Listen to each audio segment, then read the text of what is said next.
Okay, so here we have a sagittal section of the male pelvis. As you can see over here, the structures that you can appreciate are, first of all, we have the sagittal section of the penis, we have the scrotum, we have the testis. Over here you can see the pubic symphysis, the urinary bladder, this is the rectum, and posterior to that, this is the sacrum.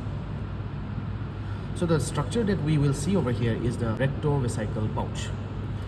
The rectovesical pouch, as the name itself suggests, it is a pouch which is present in between the urinary bladder and the rectum. So the space that you can see over here, this space. So this space is basically known as the rectovesical pouch. So what are the boundaries of the rectovesical pouch?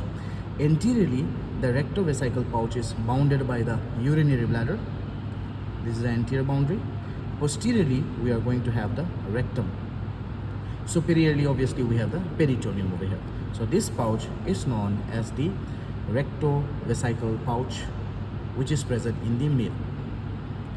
The next that we will see is a rectouterine pouch, which is present in the female section. Okay, now here we have a sagittal section of the female pelvis.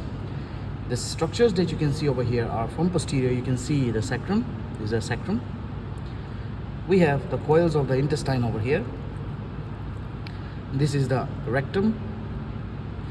This is the uterus that you can see over here. This is the uterus which continues downwards as the vagina. So this is the vagina and this is the uterus. This being the cervix. Okay, so this is the uterus, the cervix and the vagina. And in front we have the urinary bladder.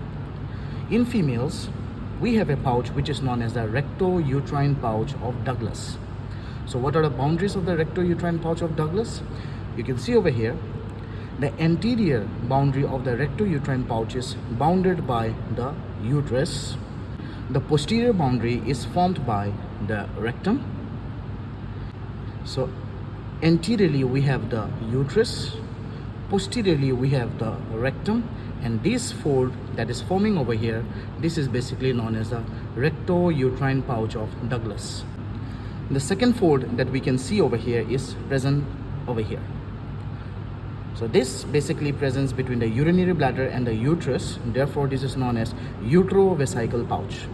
So the boundaries of the uterovesical pouch are, anteriorly it is bounded by the urinary bladder and posteriorly by the uterus. So the pouch that you can see over here, this is the uterovesical pouch.